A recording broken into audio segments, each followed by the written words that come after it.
Hello, welcome back to my YouTube channel, and this is Jovenal Narcisse. And for today's video, I'm going to present to you an update of my Brave Star Selvedge Denim, which is the Mayhem double black in 21.5 ounces. The reason why I'm doing this update is because lately one of my subscribers made the comment and he was asking about the update of this particular Selvedge Denim jeans. As you know, this Selvedge Denim jeans, I bought it from Brave Star, which is based in El Segundo, Los Angeles, California. I received it here in the Philippines, but when I traveled to Los Angeles in the early part of March, I brought these jeans unused, and after the culmination or the conclusion of the Year 3 Indigo Invitational Denim Fade competition, I used this particular Selvedge Denim jeans as my bridge pair. And immediately at April 1 of this year, I use it. And since April up to this time, almost eight months after, I've been using it regularly in my casual wear, in my hiking, and some backyard work. But lately, after 7 months, this jeans had its first soak and wash. Okay, so after 7 months, before I use it, I did not soak it. I immediately used it while I was in Los Angeles, and it was completely dry. And it was very hard, it was very thick, and one problem with this jeans is that this is a regular taper cut, but when I use it, it is almost a slim taper to the point that it could hardly fit into my legs and into my thighs. But I took the courage to just use it, and it is stretched out to the point that it is hard for me to wear and remove these jeans when I use it. So whenever I put it on, I make sure that I use it at least 8 to 10 hours during the day. So anyway, after seven months, it was time to soak it and wash it. The reason for it is the length or inseam is 36 inches, and I would like that it would be fitted to my new Red Wing Macto 8828 with an inseam of 28.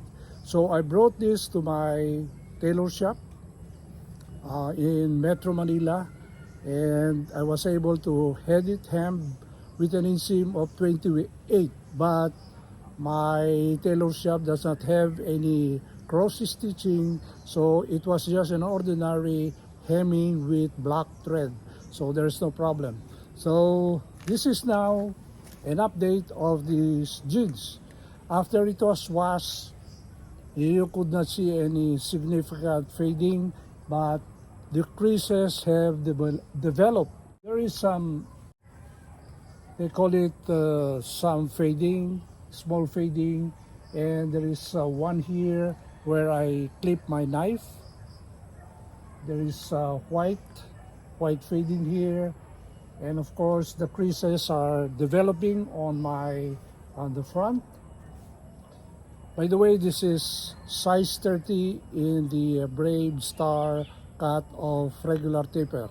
The problem here is it was supposed to be loose on the thigh and the upper torso, but the problem it feels like it is a slim. And when you come to the hem is 6.5 or 6.3 inches. It is very tight for me to wear.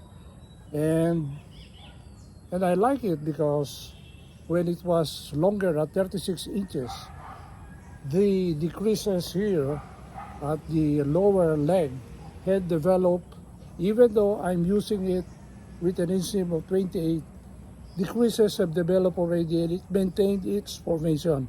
So that is what is good about this black denim. By the way, this is double black, Mayhem in 21.5 ounces. As I said, there is no significant fading after 8 months, almost 8 months, but the creases have developed on the lower leg, on the knees, front hip portion. You have a lot of doing movement there and have some creases, and I hope the more that I will use this, it will create a really very nice gray fade. And you can see on the right leg a nice creases on the knee, and of course on the lower leg very nice creases or very nice stock formation on the lower leg of these jeans. And if we go at the back portion,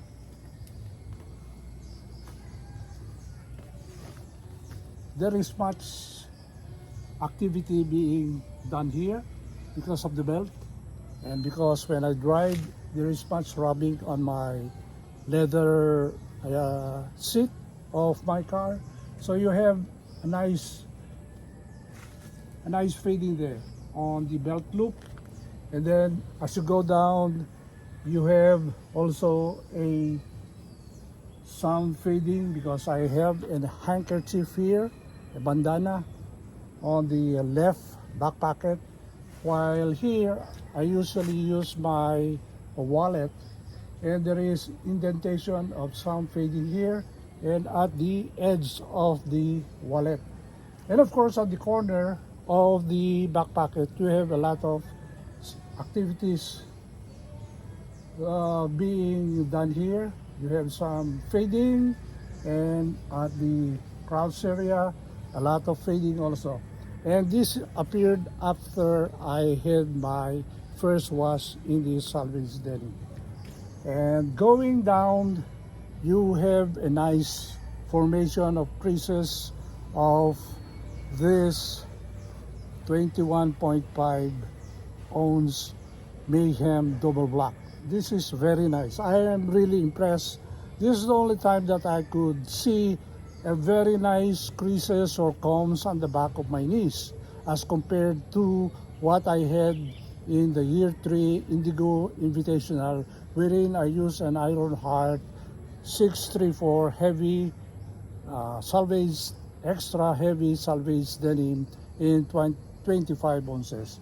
I finally have proven that if you have a slimmer leg, maybe for the 555 cut of Ironheart, you will have a very nice combs on the back of your knees. And the same is true with the other leg, which is the right leg. You have a very nice combs or creases being formed on the back of the knees.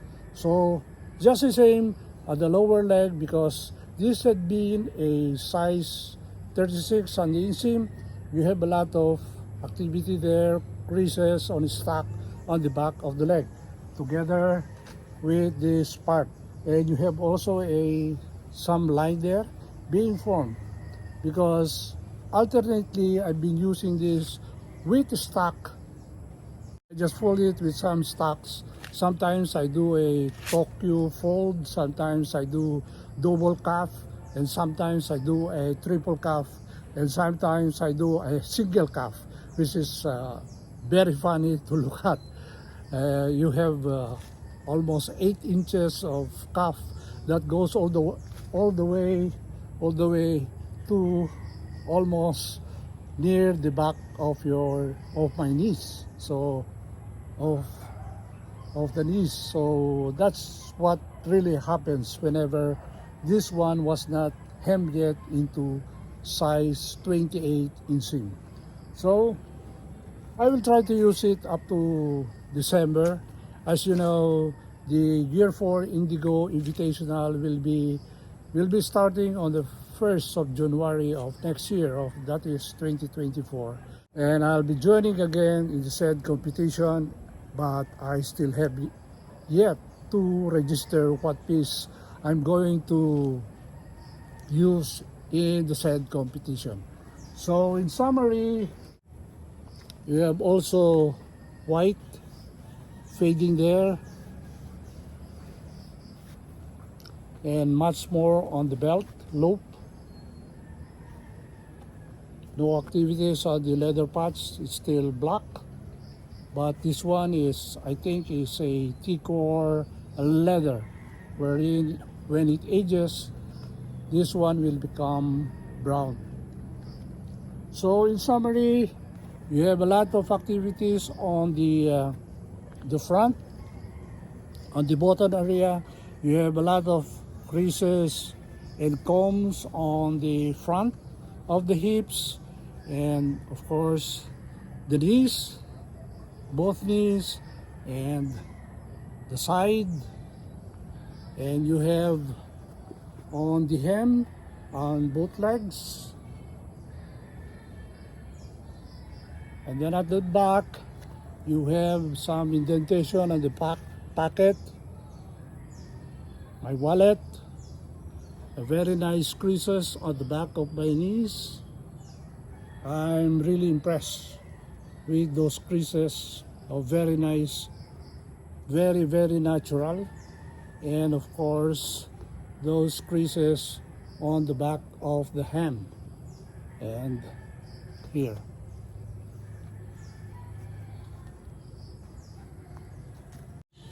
So I hope my subscriber who made the comment on the update of this Mayhem double black Brave Star in 21.5 ounces will be satisfied with this update and would be able to know the development of this particular Selvedge Denim jeans. With that, thank you for watching. And if you haven't subscribed to this YouTube channel, please subscribe and then click that notification bell so that you will be informed of my latest videos in this YouTube channel.